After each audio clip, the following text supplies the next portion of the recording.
The Super Speedway Podcast is a Dream Bigger media production. For news, photos, show notes, and information about advertising on the podcast, visit www.thesuperspeedway.com. 3, 2, 1. Welcome to the Super Speedway.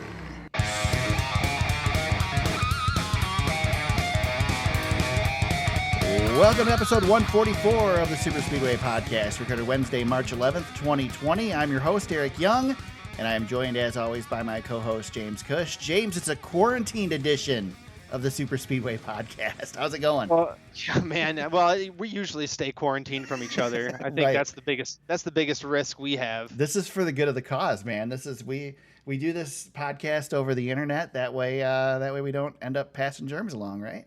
Yeah, It's all in the interest of safety. Yeah. My family's pretty filthy, so I always feel like I'm doing you a favor anyway. So Yeah, good. I have two boys, so I mean, 7-year-old boys. You know Yeah. what it's like here.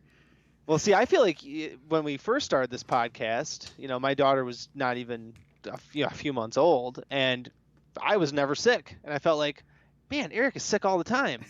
And now that my daughter is a toddler in daycare, I'm like, Mhm. oh, I'm the one who's sick all the time. That's Yep. how it works. It's funny how it works. These germy little fiends that are in our houses. Yep. Took me a couple years to build up the immune system. Now I'm good. Now it's your turn.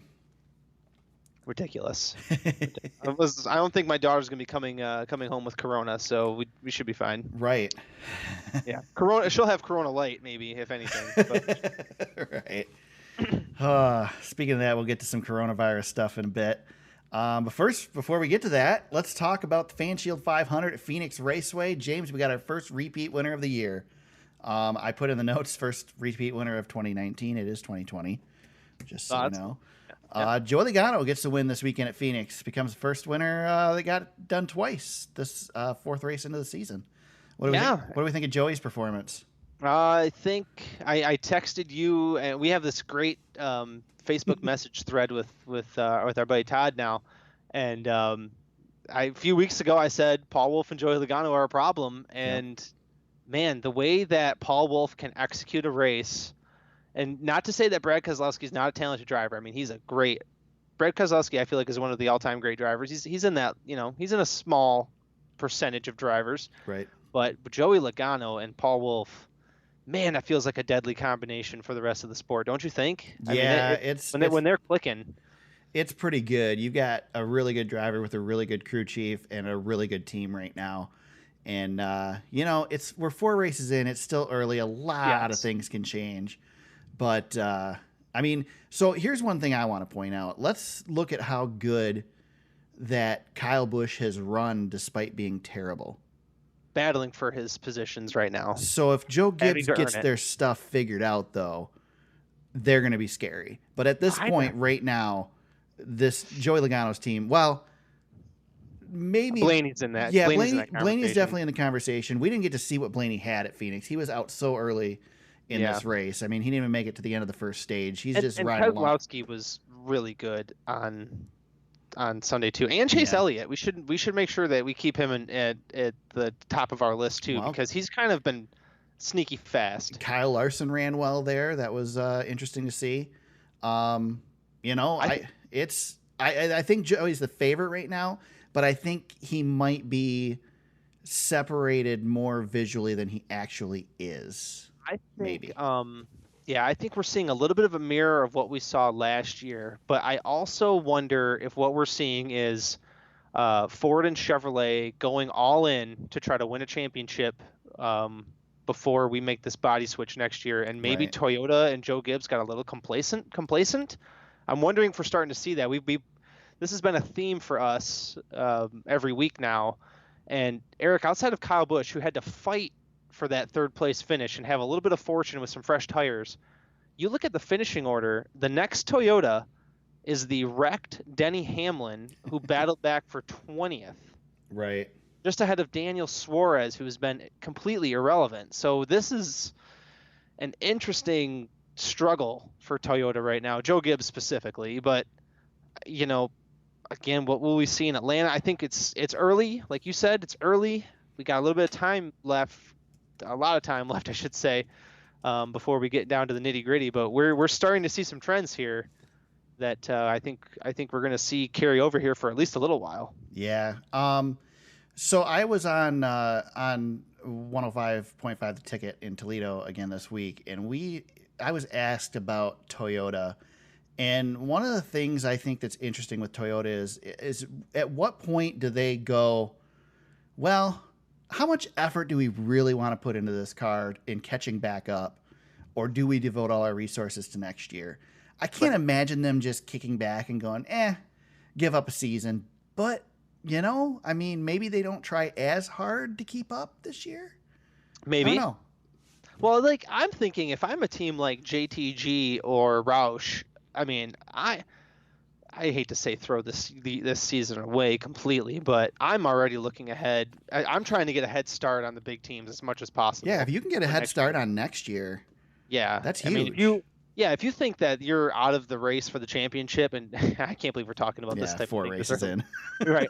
But I mean, but seriously though, if you think you're out of it, maybe maybe you're a long shot to win Daytona at the end of the regular season or something. But like Richard Petty and all those teams, why not put almost all your focus on 2021? So I think maybe we're going to see a lot of teams staying the same, and hopefully these backmarker teams can make a little bit of a gain heading into next year. It's fun to speculate, but I think we're going to come back here after race 26 at Daytona, and we're going to look back at this week in this discussion, and we're going to go, yeah, we were wrong. Probably. That's usually how things are going to change so much. Toyota's not going to stay where they're at. They're going to catch back up. I don't know. I've seen some things out of a lot of teams. So let's talk about one that I saw some really strong things out of this weekend that was completely unexpected. Tyler Reddick. Tyler Reddick passed for second place. Yeah, he was good. And he's really good. He had the tire issue with that same or similar to Austin Dillon, his teammate. But prior to that, he was in the running. He was running up front, and it wasn't because of pit strategy. He was just there because he was good. And it really, it got me thinking. We gave so much credit to the other rookies that they were going to have a better shot at it than Tyler Reddick. But Reddick right now he's performing well. Yeah, he was legit. He got shuffled back on his last pit stop. Kind of was kind of throwing a wrench in his day at that point. And regardless of what happened, he had a great day.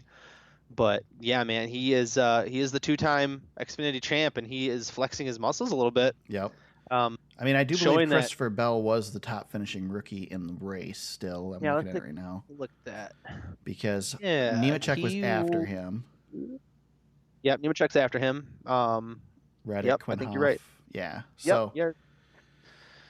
But yeah, I think Richard Childress looks really good for making that driver change. You went with a guy who's, Hemrick's. Oh, take that back. Sorry, Cole Custer. Oh, there you go. Cole Custer finished ninth. He was top 10. Yeah, forget about Cole Custer. Yeah, forget about Cole, who finished in the top 10. Yeah, top 10. Yeah, top 10 for Cole Custer. Sorry, Cole. Yeah. But Childress, Hemrick is approaching his 30s as a rookie. He's getting up there. Up there. But still, you go with this guy who's a proven champion in the Xfinity Series, and now he's showing flashes already, which is a great sign for Richard Childress. Yeah. Another interesting one. So this is kind of just out of nowhere because they were talking about it on Sirius the other day, and it's a really good point. Let's talk William Byron for a second. Byron's still he doesn't have that win yet. He's there. He's running decent. He finished 10th in the race on Sunday. Banged up and kind of fell back a little bit. But Byron's 21 years old still. Yeah, he's only 21. Man. He's in his third year in the Cup Series. Yeah. Can you imagine how good this kid could be at 25 if he's given a chance to stick it out? He's slowly but surely really making some headway. That's why I had so much faith in him going into the beginning of the season, though. He's improved every year, and he's an overqualified 21-year-old. He shouldn't probably even be in Cup at his age, but again, he's overqualified. He needs to be in Cup. Eric Jones is another one. He's just a baby, and people forget we have Eric Jones who's younger than Chris Bell. Everybody wants to kick Eric Jones to the curb, right? But he's a two-time winner in this series, and he's won some pretty tough races, and he's still young. So we've got really good crop of talent with some of these young guys. Reddick making a splash, that would be fantastic, right? To get Richard Childress Racing back into some relevant conversations. So it would be awesome. Yeah, I like that. Somebody who did not have a good day is becoming a theme this season. Martin Truex Jr. More frustration for Martin. Yeah, he's mad. I like Martin. I don't have anything against Martin, but Martin frustrated is pretty darn entertaining. Yeah, he's extra frustrated this season. Wouldn't you say? He's such a grump, man. When he's irritated, Do you feel like it's something where he thinks he has something to prove without Cole Pearn, probably. and he feels like there's a little bit of added pressure to win races without Cole because, I mean, really his career, teaming up with Cole Pearn changed his entire trajectory. Yeah, and So there's got to be some pressure there. The thing with Truex is, first of all, I don't know why he's frustrated. It's 4 races in. He's had a good car. He's not quite in the Ryan Blaney category where he's been competing for a win every week and had things go wrong, but he's been there. I mean, he's not in the second tier. Yeah, he's not running badly. No, he's led legit shots. He's going to be tough in Atlanta. Yeah, he's going to be good. He'll be up there. He'll be up there in Atlanta. He's just and he kind of got taken out. I mean, it really wasn't his fault that he crashed. Right. I mean, he kind of part of it. I almost felt like he brake checked and got himself in trouble a little bit there. But regardless, I mean, he did get wiped out. So, nothing you can do there. It's just that's one of those racing deals. That happens. It's 4 races in, but it's only a 26 race regular season. We're in the meat of it now. Yeah. And so you can already feel the pressure on these guys, especially with how much competition there is, with how good so many people are. We talked at the beginning of the season about the possibilities of drivers that could be in that top 16. Yeah. And with drivers like Jimmy Johnson running better, you got these guys that are competing again that you can't keep giving them away. I mean, Blaney and Truex have been giving them away. Yeah. And they're going to have to turn around and stop doing that, or they're going to be at the back looking in and need a win to get into the playoffs. And it's interesting. I love the competition we have this year. It's so close. Yeah, well, and Blaney was our points leader. I think he scored 1 point on the day, and he's still 6th in points. So he's setting himself up pretty good. He's doing well. Yeah. But I want to read off our point standings really quick. Just a couple of guys here. I'll start in 5th. Because we've got Alex Bowman with a win, we've got Logano with a win, and Chase Elliott's up there. Harvick's our points leader. So we've got Johnson in 5th, which is a vast improvement from where he's been. Blaney, Larson, Almirola, DiBenedetto, Keselowski, and this is where it's kind of getting interesting. We've got a tie for 11th. Denny Hamlin, Kyle Busch, Clint Bowyer, Chris Buescher. Then you get to Truex, Kurt Busch in 16th, and then Ricky Stenhouse and Bubba Wallace and William Byron right behind those guys. Wow. So some really interesting names being thrown around in there. You've got DiBenedetto in the top 10 and Johnson making a big gain. Bowman, those, I mean, we're jumbled right now. Getting crowded at the top. Yeah, we've got Toyotas. We got Toyotas not in the top 10. There's no Toyotas in the top 10 in points right now. Huh. We've got a tie for 9th and a tie for 11th between Denny and Kyle. But Denny's got the win at Daytona. Right, Denny's in. Yeah, but that's something to note. I mean, this West Coast swing, has left us scratching our heads a little bit, I think. Yeah, it is interesting. Yeah, it's a very interesting point standings. I still like looking at even though the old point standings don't matter as much they used to anymore. I still like looking to see, how drivers are performing. What, especially early in the season, there's some weirdness. There's always a little bit of weirdness. But to see Chris Buescher's name in there among the Truex crowd and DiBenedetto creeping back up there, I mean, guys are having some good runs. I mean, that's really good science for all these young guys. Yeah. The win for Logano was his 25th victory in 403 Cup Series races. His second of 2020 and his second at Phoenix Raceway.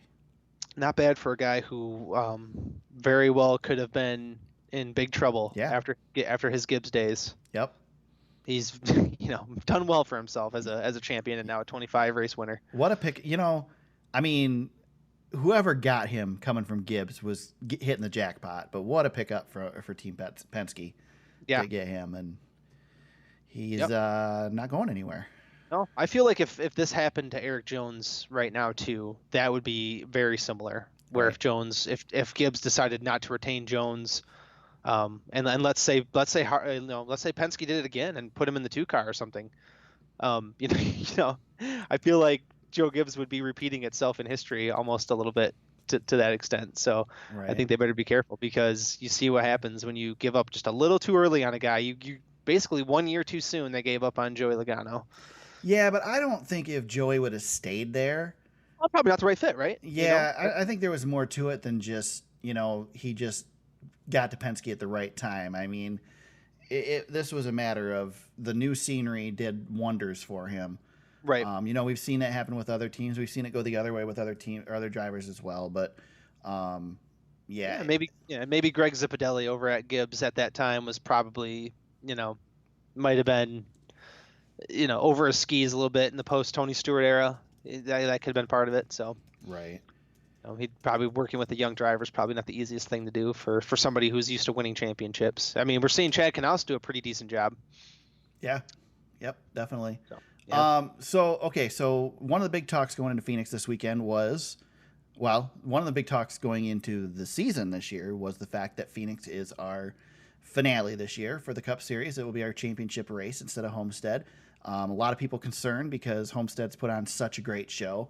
Myself included. Right? Last year's races at Phoenix were stinkers, especially the last one, which was terrible. I gotta say, if things play out the way they played out on Sunday, I'm pretty satisfied with this move. Don't you think, James? Man, Eric, I'm telling you, wasn't it great seeing?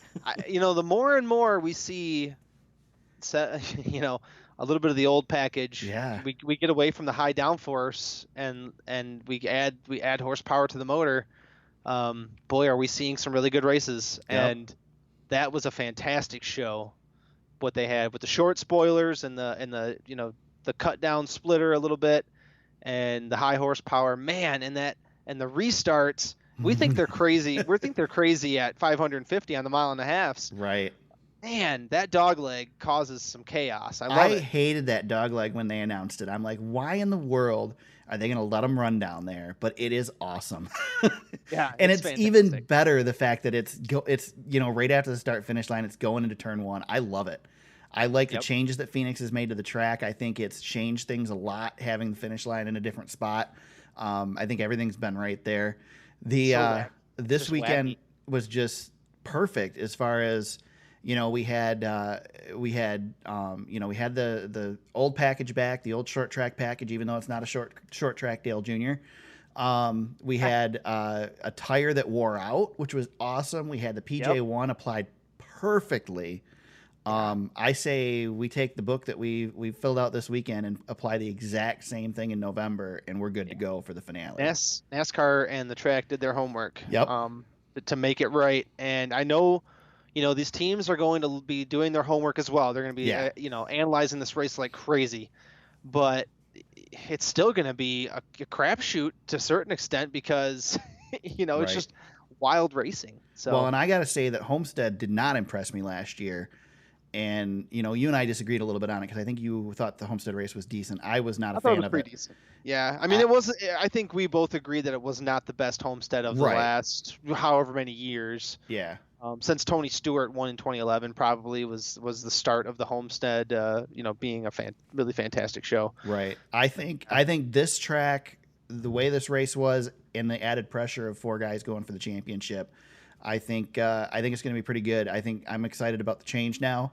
I like the fact that there wasn't one guy that was like, oh my God, this guy's going to dominate this race. I mean, we had 4 guys lead a ton of laps. The most was Chase Elliott, who finished 7th. Chase Elliott led 93. Brad Keselowski. Yeah, Brad Keselowski led 82. Kevin Harvick led 67. Joey Logano led 60. Those 4 guys are the guys who led the majority of the laps. But Martin Truex Jr. had 11 in there as well. Everybody else in single digits. But it wasn't one guy running away with it, and I like the way that looks for November. Yeah, I mean, Logano almost got wrecked on one of those late race restarts where he got tapped. I mean, as far down as you can go. Keselowski did get wrecked, and he still came back, and he was running well. Yeah.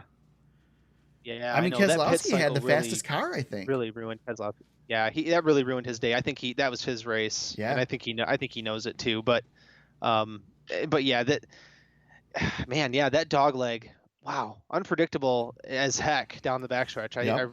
I mean, I don't think we saw.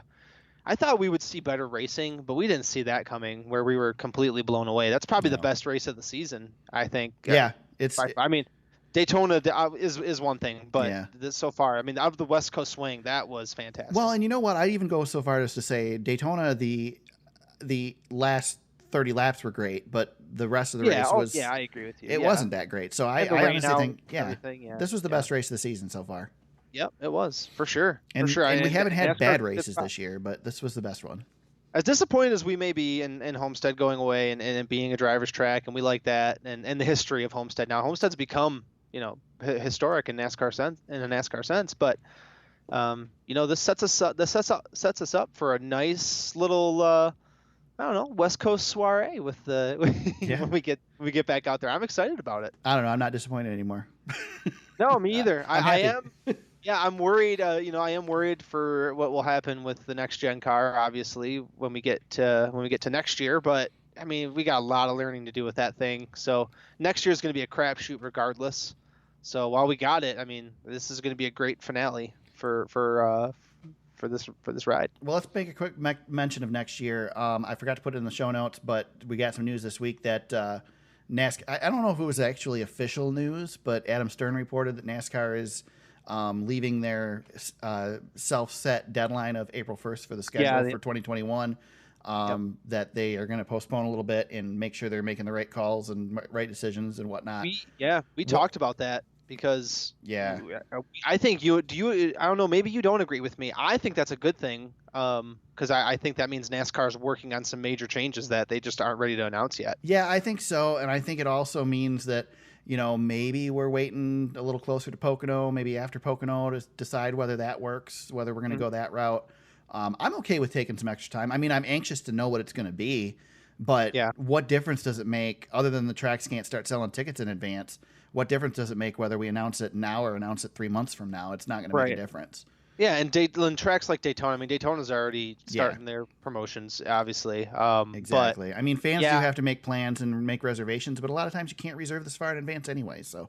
Yeah, exactly. I think this is a good sign. I think maybe NASCAR's working on a couple of big moves that maybe they're 90% there and they just don't know, what it's got to take to push that across the goal line. But that's going to be a good thing. I think that's a good thing. I'm not in a rush to see it. I mean, wait till May 1st if you have to. That's fine. Just one get thing, it right. One thing they did note, though, was that they do expect, although it's not in stone, they do expect that Phoenix will be the finale next year as well. So. Yeah, you got to keep it for a couple of years. Yeah, I'm all right with maybe 2 years, 3 years, and then switch it up. Well, let's see what happens this year. And I'd say let's see what happens next year with the next gen car to see what we've got. And then, if we're not sure, then we can make a change. Yep, I agree. But I think you're locked in. I think you're locked in for at least 3 years. Yeah, I think you kind of got to make that commitment to the track and the community and everything. Yeah. Next spring at Phoenix when we get there, it's going to be completely different than what we're even going to see in the finale with teams learning about this car even more. Well, and it's going to be so. That's something that's worth noting too. Is we've gone many years, and we've gone the entire history of this format where we've not gotten a chance to run at the championship track earlier in the season. Right. So what does that do? I mean, how does that change for these teams now that they've had a chance to see what this track is like? I highly doubt NASCAR will make any changes to anything before the fall because it was so successful. So is that an advantage for these teams? Is that a disadvantage? I mean, how does that change how they approach November? They've got an idea what to expect. Yeah, well, I think every team, but outside of the rules changes, but every team's got the same opportunity, right? Right. Whether you're racing at Homestead once a year or you're racing at Phoenix twice a year, I mean, they all have the same tape. They all have the same data. They know what's working for them, what's not. So I think, I don't know, outside of some extra research by these teams, I don't know, Eric. I don't know. I mean, it's a long time away. Right. Yet. And it's a different time of year. You just don't know how different it's going to be. Yeah, it is. It's going to change a lot, but I think the teams, and I think NASCAR, I think we'll see maybe better racing. Yeah. Possibly. I give or take. That was It's a pretty good race. Yeah, But unless with the somebody stakes figured that something are out in that hand, they I think don't it's gonna share be with good. everybody else. But who knows? Possibly, yeah. But the thing is, you got to make it to Phoenix now as one of the final four for it to really matter. So, Yep. you gotta have to show your hand a little bit somewhere. Yep. All right. Another news item that I almost forgot to include: Ryan Blaney signs an extension, so he's one of the names out of the list of free agents now. We didn't get the terms, but multi-year extension sounds like he's going to be with Penske for quite a while. That's great. Yeah, I think it's a good move for Blaney. I think it's a good move for Penske. I think it's a good move for everybody here. Yep.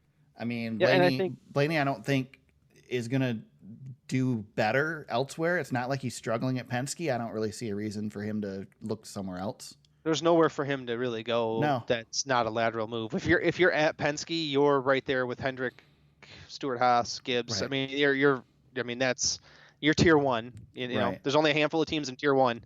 So if you're at Penske, I mean, you got somebody like Brad Keselowski, who we could talk about him differently. You know, he's got the former relationship with Hendrick, and obviously, you know, he's been with Penske all these years. Maybe it is time for a change for him. So, I think I don't know if we want to get into speculation, but I am speculating like crazy with Brad. Yeah. And I've seen a lot of people online saying, why would you sign Blaney first? Yeah. Well, it's a little easier to sign, not that Blaney's unproven, but to sign the younger guy on a smaller salary to multi-year deal than it is to sign a champion who is on probably the highest end of the pay scale. I mean, he's right there. There's not many drivers making more money than Brad Keselowski. Yeah. So to sign Brad for a long-term deal at a certain price is going to be a little bit harder of a negotiation. So Brad's going to be looking for some dough for one. Yes, and where he can get that dough, and he's going to want to be super competitive. So, I mean, the way Brad was talking at the track, I mean, he's open for business to hearing from anybody, and he was honest. Yeah, I think you and I both agree. We think he's going to be driving somewhere else next year. Yeah, but you know what? We were pretty sure that Denny Hamlin was going somewhere else a couple years ago. We did think that too. Yeah, I mean, that's true. I mean, so, when it all comes down to it, options may close up. We'll see what happens. But right now, it's looking really good. Like Brad's going to be somewhere else. I really think he's going to be, somewhere at Hendrick. Yeah, I was really on the Kyle Larson to 48 bandwagon until you mentioned Brad and starting to think about the Hendrick history and all that. I really think that's Brad's destination. It'd be a nice, his whole career coming full circle to come back to Hendrick and finish up, where he started. So and I mean that's what we're talking here. This could be the last contract for Brad. So yeah, and the retirement rumors, where did that come from? I don't know. I mean, good Lord. You got guys like Jimmy Johnson retiring in the 30s. I know. He's still a pup. I know. Jimmy's at least in his, approaching his mid 40s. Right. I don't know. Crazy. Craziness. People gotta love silly season. Yeah, people. Sometimes the media needs something to talk about, so they like to make some, ask a question that gets some attention. So, for sure. Somebody who is looking for something for next season gets to be the next one in line to test the next gen car. Clint Boyer going to test the car at Atlanta. Another post race test, so we get to test the car on a nice rubbered-in track. I don't know if there's really a whole lot to add here, but Boyer's making the rounds and gets a shot. Well, we'll get to see. We'll finally get our first, woohoo test right. from Clint Boyer. I don't know how much feedback Clint's going to be providing other than that was awesome. Yeah. If his persona precedes him, I guess. But no, I'm sure having a veteran like him is actually probably a pretty good thing. So the guys who have tested now, we've had Joey, we've had William Byron, so we've had the young buck, and now Clint. So that's a nice little roster. We had another one too, didn't we? Yeah, there was another one in there. Austin Dillon tested. Yeah, didn't Martin Truex test early in the process as well? Maybe I can't remember. I know Logano was one of the first ones at Phoenix, and early on. So yeah, I know. Yeah, I think Austin Dillon. I think Dillon did. I think Dillon was one of the very first. Yeah, he was. Yes, remember because Childress built the chassis. Yeah, I remember that now. Yeah. So Clint will be a nice little. But I saw a post. Was it yesterday?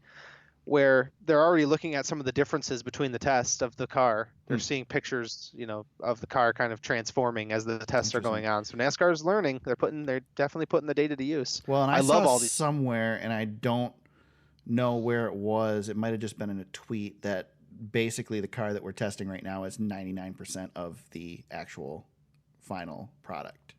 That's pretty cool. Yeah. So We're getting there. Yep. Well, these teams got to start building it. Yeah. We're getting Definitely. down. Yeah, we're getting. I mean, I know we're early into the season, but we're getting down to the nitty gritty. So Yep. Yeah. the You want to the get a company we're fleet of them. outsourcing to build them, to build most of them is going to have to start making a lot of cars too. So Yep.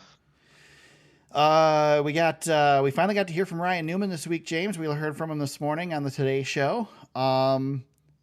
Didn't get a whole lot out of this interview. We kind of got confirmation of what we already assumed. Newman revealed that he was unconscious at one point during the accident. He says there's a portion of the race he doesn't remember. Suffered, in quotes, a bruised brain, basically a bruised brain, I think was the specific quote he said. Yep. And he will be back. The cold trickle injury. Yeah. He'll be back as soon as possible. Seemed really in good spirits during the interview. Seemed very happy and grateful to be there. He did mention that the roll cage was compromised and said that that LaJoie's car actually hit the top of his seat or hit his seat in the accident. Yes. Yep. So hopefully we get to hear more about the car and all that stuff. I'm interested to hear more of how he survived the accident. How the safety measures worked, what didn't work. Who knows how much of that NASCAR will ever reveal because they don't have to. I would like to know what safety points worked. Yeah. And if NASCAR, I haven't even heard if NASCAR is going to take, I'm assuming they will, but take what they learned from this wreck and apply it to the new car, because whatever happened in this worst case scenario crash, Right. We have a driver who's alive and able to talk about it. Yeah. But the way he was talking about LaJoie hitting his seat, he said it was like a series of circumstances that benefited him. The way he was moving forward and the way that LaJoie hit his seat was just so. So he's probably inches away from a different story. But right. Man, yeah, I wish I would have known more. Saying that the roll cage is compromised is one thing, but then he kind of contradicted himself, saying the welds had all held. I don't know. Yeah. What does that mean? I don't know. So, and I know when you go on the Today Show, he's probably talking to the general fan, right? Ryan. Yeah, and this is Ryan, a 4-minute interview about the crash, surviving a near-death experience. Yeah. I'd like to hear us being more in the industry.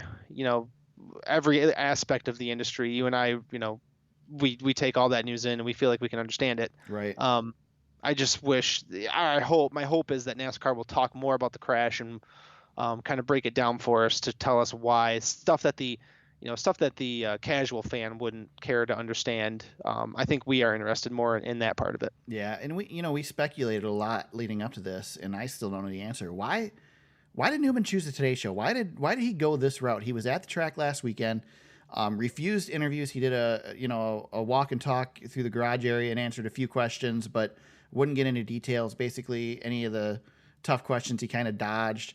Mike Joy tweeted that Fox had requested multiple times during the weekend for an interview, and he turned them all down. Obviously, NBC is a partner with NASCAR, but it's not their half of the season.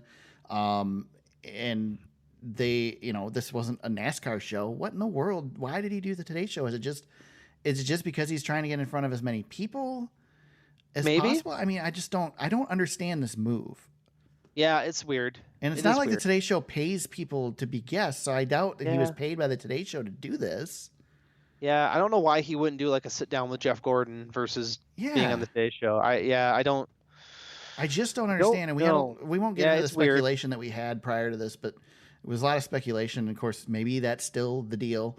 I guess we don't know yet, but he was pretty vague in that interview. It was very vague. There was very little information in that interview.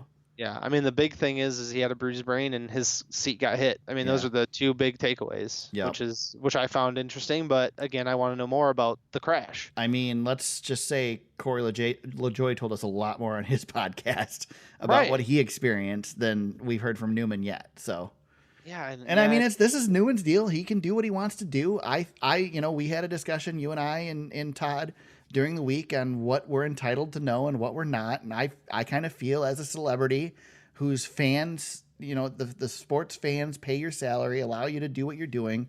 I feel like you owe it to them to provide more information and more insight. But Yeah. I'm not saying he's required to. I just think he owes it to us to Yeah. do that. Yeah, I hope there's a NASCAR sit down with someone that he trusts. I don't know. Hopefully down the line we'll see. I don't know, but I look forward to seeing still, him get back in the car. yeah. I mean, just glad he's okay. Honestly, geez, still glad he's okay. I Yeah. mean, it's Yeah, that's the biggest thing. I mean, and no matter what, he's alive. He's going to be back racing, we would assume. Obviously, based on what we saw and what we were expecting after the race, minutes after the crash, it's still amazing to think. It's Yeah, man. absolutely amazing to think. Yeah. So,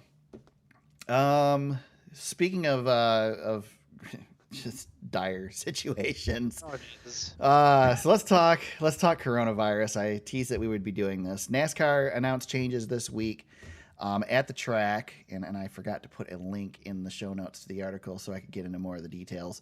I'll add that before we post the show notes. So NASCAR announced changes at the track due to the coronavirus fears. One, the driver and crew chief meetings are going to be held in open-air locations at the track instead of in a tent or in a room like they've been.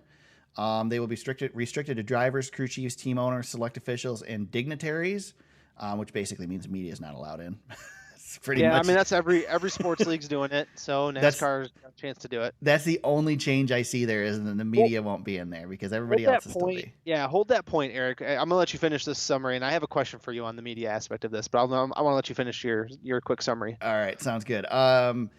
Speaking of media availability, at the track will be so NASCAR started last year this thing where, it used to be they had a couple press conferences during the week where the driver would sit up at a table and answer questions in the room, and then that was it.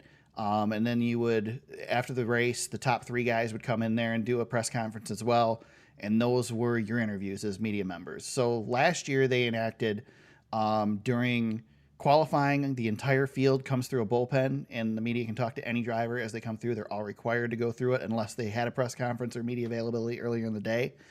They do these scrums or like round table things so they'll have the couple normal press conferences, but then they'll take they'll take like 3 drivers at a time or 4 drivers at a time and put them on seats in the room at different areas of the room, and basically you just crowd around them and ask them questions.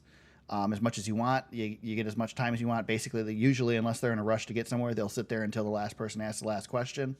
And then they do top 10 availability after the race in a bullpen on pit road. So all the top 10 drivers in the race come by. And then as well as during the playoffs, all the playoff field will come through as well and answer questions.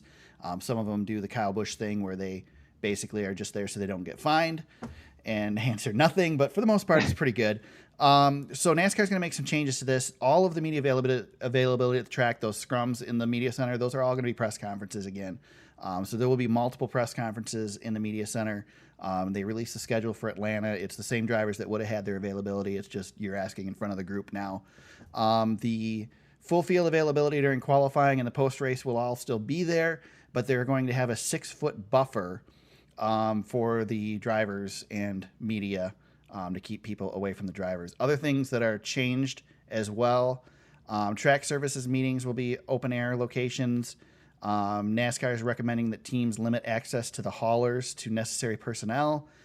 Driver appearances are asked to be scheduled to ensure the drivers are visible in an open-air setting.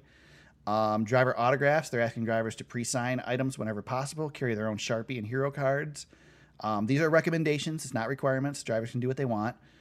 Pre-race, post-race activities will also have the 6-foot buffer around the grid and around the driver introduction stage. Victory lane will be interesting to see how that works. Advanced in-market driver appearances, they'll be replaced with remote media activities or scheduled for a later date.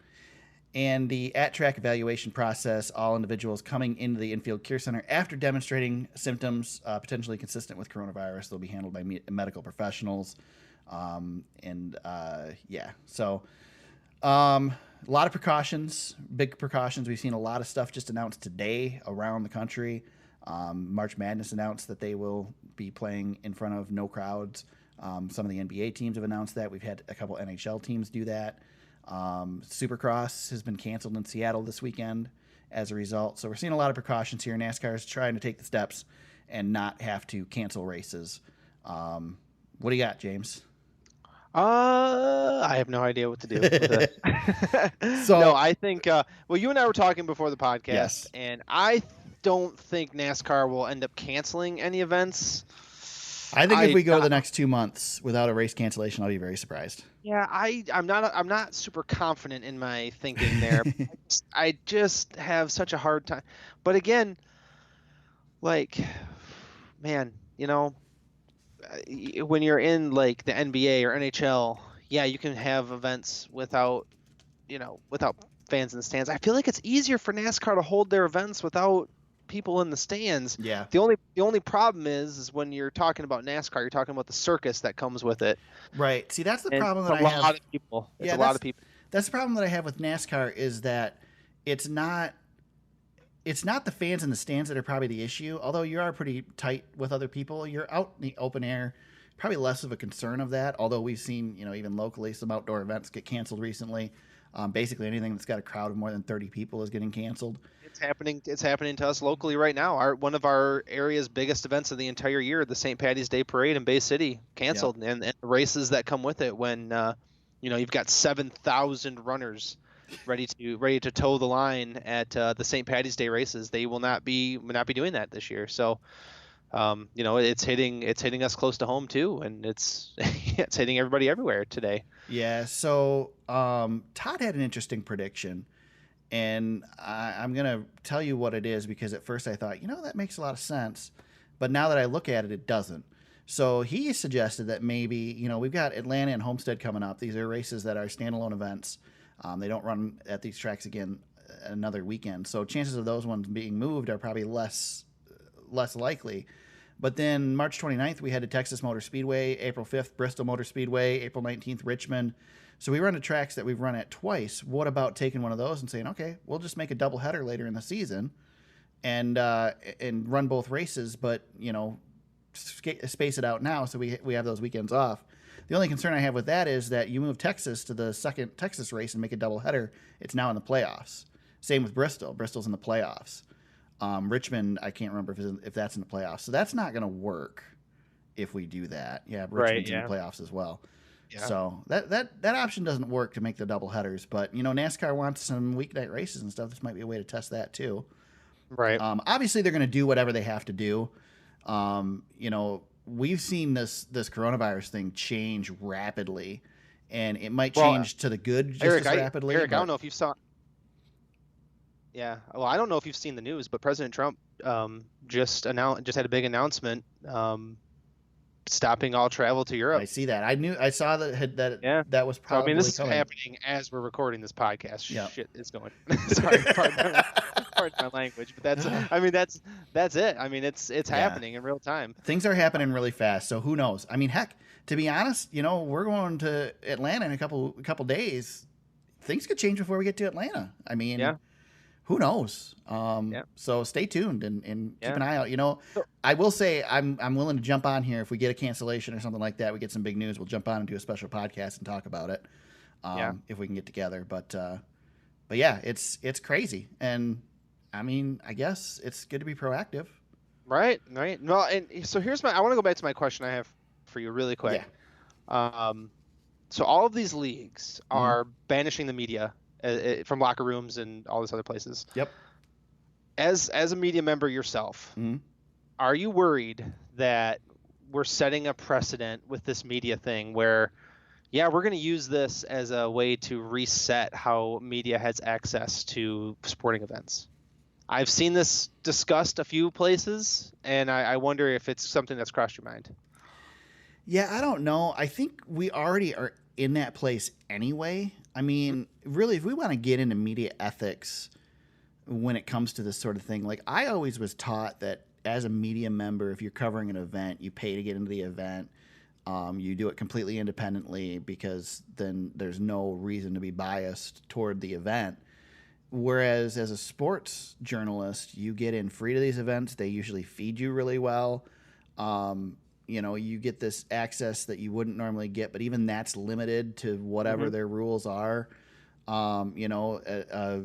Let's say, you tick off an NBA team, that NBA team can pull your credentials and now you don't have the access that anybody else has. And so I don't know, it's already such a gray area, James. It's hard. It's because you're talking about, private entities or however you want to discuss it. It's not like they're, a government entity. Right. So they can set their own rules. And I don't know. I just worry about, about media access going forward. I'm not worried about it in NASCAR because NASCAR's taken the steps to go the opposite direction. Yeah, they want access. The access just in the couple years that I've been doing this, the access last year compared to this year or compared to previous years was amazing. I mean, for somebody like me on a podcast that makes no money, we just do this as a fun, hobby on the week, during the week. We go to, I've gone to 4 races the last couple of years, 4 cup races the last couple of years. To be able to go and ask Jimmy Johnson as many questions as I want to ask him, like I got to last year at Michigan. I can't ask for anything more than that. There is no more that I could get that I mean, it's way more than I'm entitled to. Like every time I ask Jimmy a question, I would look around like somebody's going to come stop me at some point and tell me you can't be doing this. Yeah. Like you're in the wrong place. Yeah. Like, what are you doing? And so, no, I'm not worried about NASCAR doing it. Other sports, maybe. I don't know. It's, do we really need access to the locker room though? Or can we, I don't know. I got to go in the locker room at a Lions game, and I'll tell you what, I don't want to go back in. Yeah, I don't think I'd want to be there either. Yeah, if you want to know what any of the Lions' asses look like, just let me know, and I'll describe it. I'm not interested in that. Okay. It was so uncomfortable and awkward. But anyway.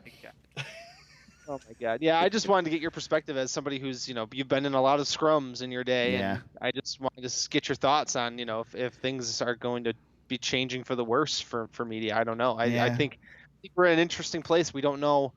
I mean, gosh, we started recording this podcast and things have changed so much. We don't know what's going to change from minute to minute. I know. At this point. Yeah. And maybe it's all an overreaction, but I'd rather overreact and be safe than underreact and really create an issue. Sometimes, you got to do things for the greater good of humanity, I guess. Yep. In this instance. It's going to suck when we're all stuck at home because we aren't allowed to travel, but there's nothing to watch either. Right. Yeah. Hopefully NASCAR can get some races in this weekend because I have a feeling we're going to be probably locked down here. Yeah. Outside of, I don't know.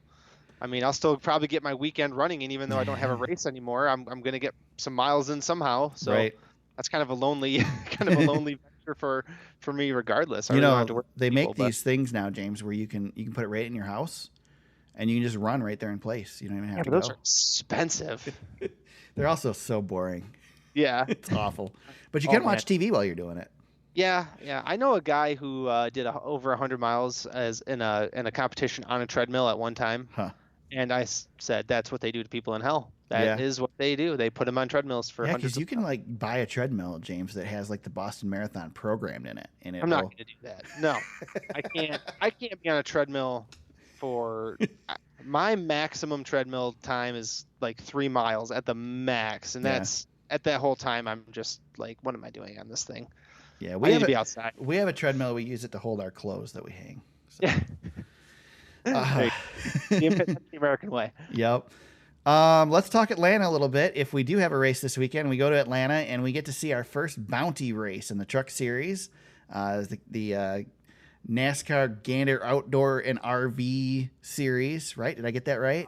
Close, yeah. That's enough. They return to action this weekend. Kyle Busch will be facing who we got? We got Chase Elliott this weekend, right? Is running at Chase Atlanta. Is this weekend, yeah. And then I don't know if when Brendan Poole is running and John Hunter. I don't know when. John Hunter's a sneaky candidate to win that money. Yeah.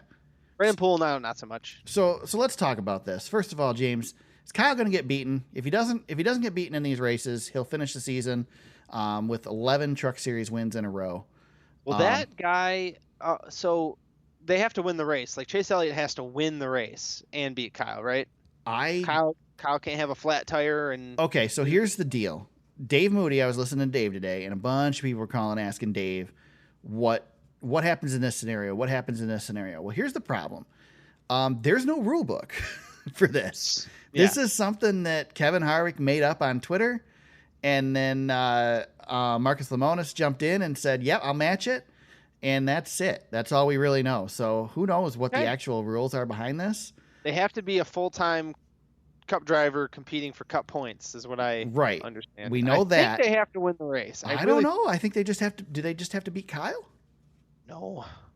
I don't know. Either way, we'll find out this weekend. Yeah. So is Kyle going to lose, or is he going to win the rest of these races? He's got to lose at some point. The odds are not in his favor that he's going to win 11 straight truck races. I mean, that's ridiculous. If anybody can do it, I guess it is Kyle, but somebody's going to win this thing.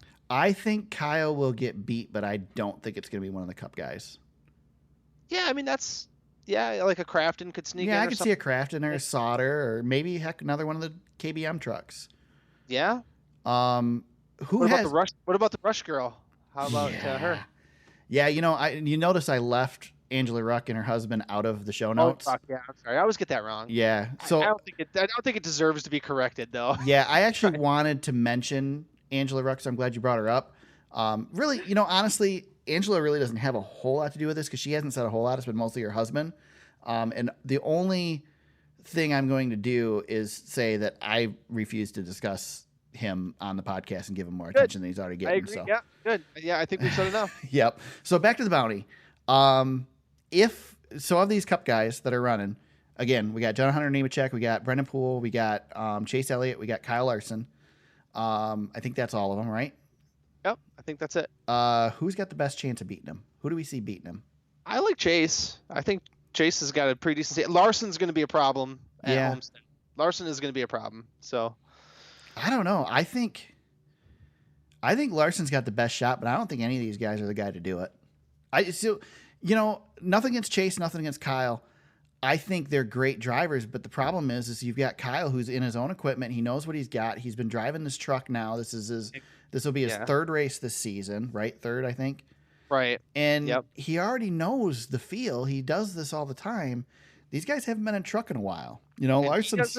and Kyle Busch doesn't skimp on his stuff when he's driving that truck either. I mean, Larson, last time he was in a truck was at Eldora, wasn't it? I think that's the last time he's raced a truck. Yeah. I mean, and he raced Eldora a couple years in a row, but that was it. Yeah. Chase Elliott hasn't been in a truck in a long time. I don't see these guys doing it. Not straight up. I mean, something's going to have to happen to Kyle. No, and then the question becomes, okay, if Kyle breaks or something like that, I don't think the bounty should exist. Then if it's a mechanical failure, I think they should have to beat him straight up to get the money. So, yeah, I think that would be a fair assessment. I mean, that's the way it usually works at your local short track. The guy you're trying to beat has to finish on the lead lap. I mean, obviously, again, bounties are different all the time because there's not really a rule book behind it. Yeah. I love the idea of the bounty. I do too. I think NASCAR needs to pick this up. And this is okay. So when was the last time the Truck Series races had this much attention? Eldora. Exactly. Eldora won. Yeah, and so we've got a doubleheader this weekend with the NASCAR. That was 7 years ago. Yeah. We have the truck race and the Xfinity race on the same day, and for the first time ever, you've got both races on the same day, and everybody's more excited about the truck race.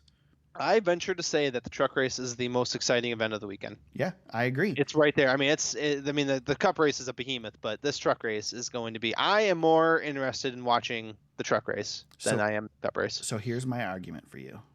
Uh-oh. Are you ready? I want to hear it, yeah. So you have been very vocal on this podcast in the past about these Cup drivers coming down and racing in this lower series. Yeah. And here you're saying this race is the most anticipated because why? Because Cup drivers are coming down and racing in this series. I know. Can we just get over this Cup driver in the lower series crap? Just let it happen, man. Yeah. Listen, man, I like the balance we have struck with the Cup and Xfinity allotment of races that they're allowed to run. I think it's stupid. I think it's been a good thing for the series. I just think that the younger drivers are getting more of a chance to shine. I think it's been good. I think really do.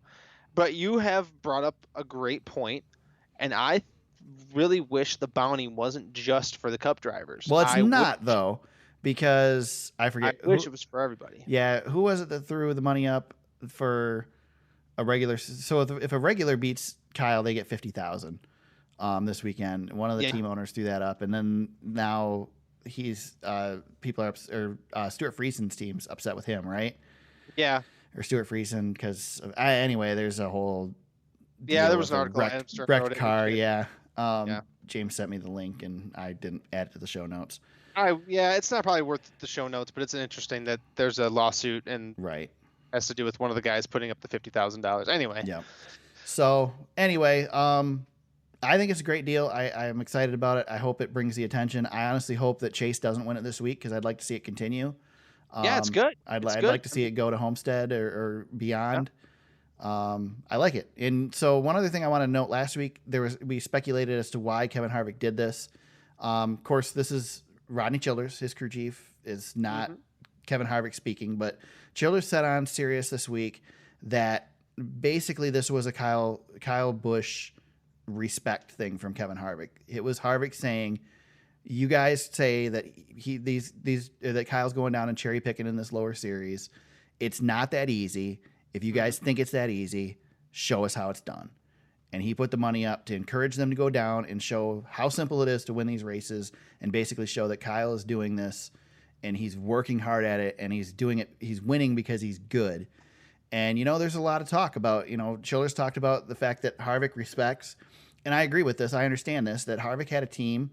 He understands that the reason that Kyle does this, yes, Kyle likes picking up trophies. Yes, Kyle likes to win, but Kyle does this to get the sponsor on the truck for the rest of the season for these young drivers that he feels. And there has not been a guy in NASCAR that has brought up as many young drivers and given a shot to as many young drivers as Kyle Busch has. Yes, you're expected to produce when you're in his equipment, but these kids are getting chances they wouldn't get in top-notch equipment because Kyle Busch is running, his couple Truck Series races a year and winning these races. If Kyle's not allowed to do that, he doesn't have a team to do that with. Right. So I think it's cool. I'd prefer it if Harvick was doing it as a shot at Kyle, because I think Kyle Busch and Kevin Harvick feuding is like the best thing you could have for NASCAR. Me too. Yeah. Yeah. It would be. There's not many other. I mean, Logano add him in there, but or Keselowski. That's always good. Yeah. See, the problem with Logano is nobody likes Logano either. Right. So people like Kevin. Yeah. But he's also Kevin's one of those you either like or hate. Right. Kind of like Kyle, whereas Joey, just everybody hates him, which I don't. Right. I don't get, but I guess I do. Brad Keselowski, I think Brad Keselowski's kind of in the same boat too. We like him and see him as a driver with a lot of fans because we're from Michigan. But when you go elsewhere, he doesn't have that fan following. Right. So I don't know. I think a Harvick Kyle feud is the best. Man, yeah. Plus, Harvick's so good great. at being a pest. He is. He's one of the best at it. It's really his niche. He's grown up and he's mature now, and it just sucks. Yeah, Eric, I know. Eric, just to go back to coronavirus really quick. What else? As we said, big news is breaking as we are recording the podcast. The National Basketball Association has suspended their season in wake of the crisis. That is huge. That is really huge. That is the first major sports league to announce that they are halting their current season, and they are going to take the time to discuss next steps. What happened was two NBA players were in Oklahoma City from the Utah Jazz, and they tested positive for the coronavirus. So we have a suspension. Wow. Of a season. So yeah, major sporting news. I know it's not NASCAR related, but this is major sports news, and we cover a major sport. So there you go.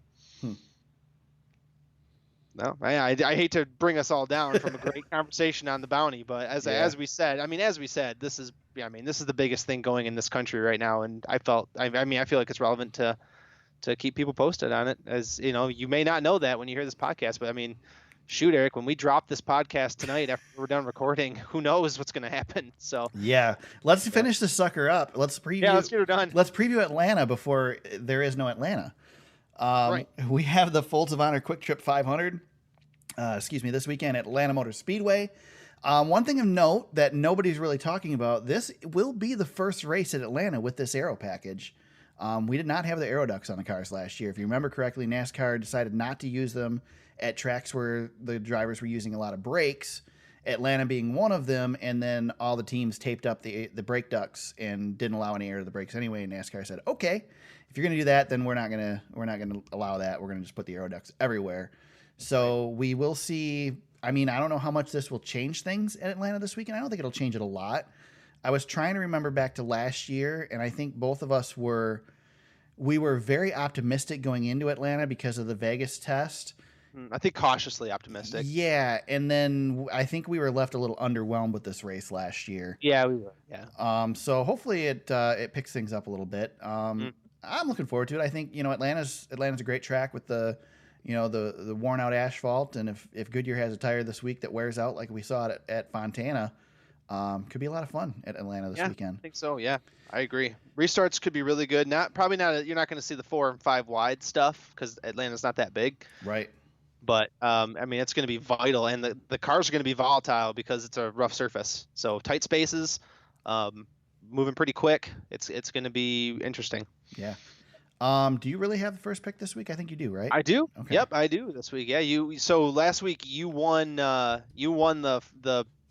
premier pick, I guess. Right. You had the first pick. You have Kevin Harvick over my Kyle Busch. You beat me by 1. Yeah. And then I got the underdog. I took William Byron. I went the safe route, so I wouldn't fall too far behind.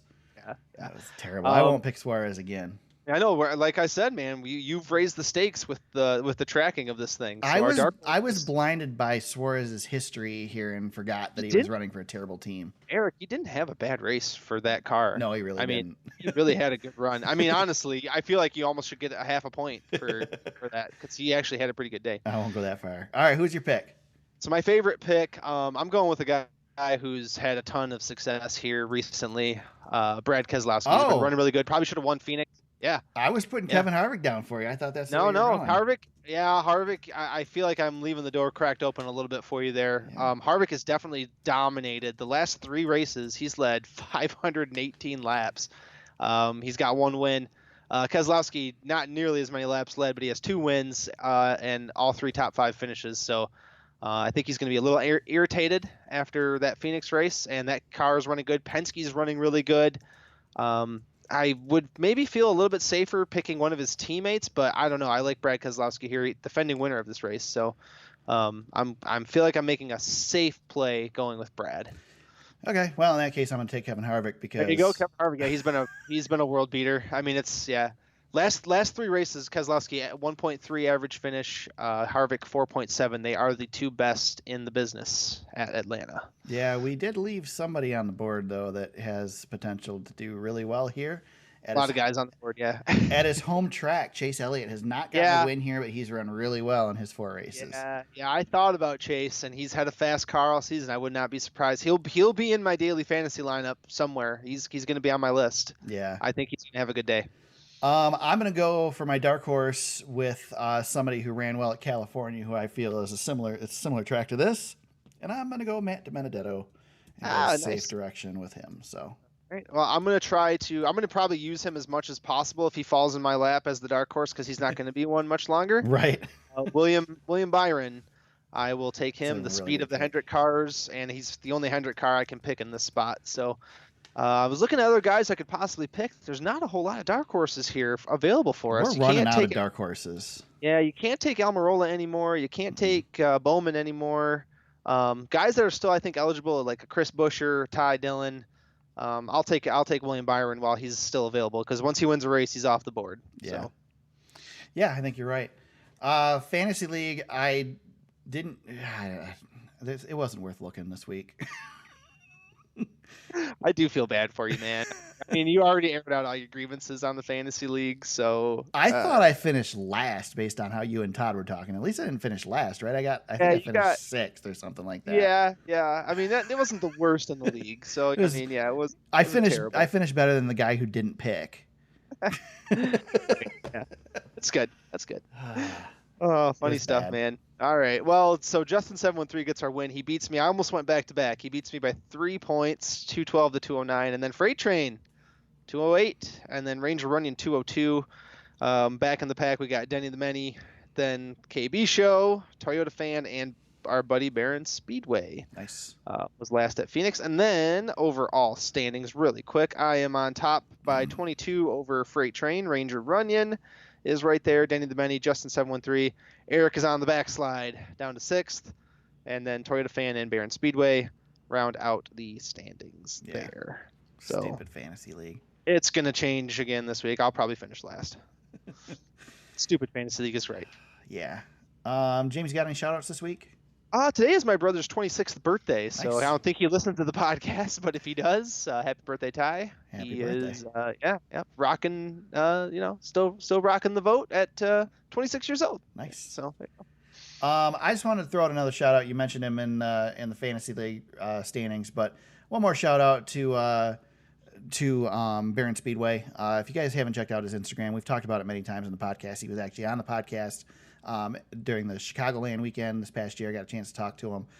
Baron Speedway on Instagram. He's got a model racetrack, or I guess you could call it a diorama, whatever. It's a what the heck is it? It's a 4/10 mile I think scale, so. 164 scale track. It's kind of like a Bristol.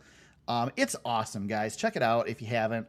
I was just, the reason it popped up for me was I was scrolling through Instagram again the other day, and he had some pictures posted from, kind of a shot through the fence. He's got a fence on the thing. Looking at the cars as they went by in the turn, and every time I look at this thing, it's like, holy crap, this thing is so cool. I'm bummed out because every year we've gone down to Grand Rapids Griffins games. He's in the Grand Rapids area, and I was hoping to go down to a Griffins game this year and meet up with him and get to check the track out. But not going to any Griffins games this year, especially now with the coronavirus stuff going on. Who knows if there'll even be any. So not making the trip. I am hoping to go to Berlin for a race this summer though. And if I can make that happen, I'm going to try and meet up with him still and check the place out. But yeah, check it out, guys. If you like that stuff, it's neat. It's so cool. He's put a ton of work into it. There's other ones out there, but I like the fact that this one is, so it's just good enough to be like, wow, this is just amazing. But just like still, I don't want to say amateur, but like just, makeshift enough to where it doesn't look like somebody's like professionally doing this. Mm-hmm. It's right in that mix. It's like you look at it and you go, I could almost do that, but man, it's so cool. I could never do that. It's just perfect. Yeah. So check it out. Give him some support if you haven't. I know he's gotten a ton of following on social media. We take all the credit for it here on the podcast, even though we had nothing to do with it. It's Right. He's been noticed by some important people in the industry and stuff. So very cool. He's having success with it. Hope he continues to do it. And every day he's adding new stuff. He did a diorama of Pit I know. Road from Pocono, which was really cool. It's good stuff. So check it out. Yeah, I think he may correct us on this. I think he's a hired gun if you want to do setups for your diecast now. Yes, I think I people are believe you're bringing him in to do some cool stuff. So yeah, we follow him quite a bit. He's the man. Yes, he is. Anything else, James, we need to hit on before we head on out of here and try to dodge the coronavirus? Nope, let's close it up because we still have a race scheduled. So Right. let's we're still good. We'll be back in a couple hours with a special edition of the podcast discussing the cancellation of Atlanta weekend. No, I'm just kidding. Yeah. James, where can they Let's find just you? record this now. Let's just record that part now, and then just in case we got it We'll already just, done. we'll already just play covered. it. Where can they find you on social media if they want to talk to you during the week about the coronavirus? At James Cush on Twitter. You can find me at at T Super Speedway on Twitter. You can find the podcast on Facebook at facebook.com/thesuperspeedway. Our website is www.thesuperspeedway.com. You can find the podcasts on there. Links to past podcasts, show notes. We have links to all the articles we discussed in the show. past coverage of races. There's photos on there, all kinds of stuff to check out. So do that at thesuperspeedway.com. You can find the podcast on Apple Podcasts, Google Play, and SoundCloud. Wherever you found us today, we hope you subscribe and continue to join us.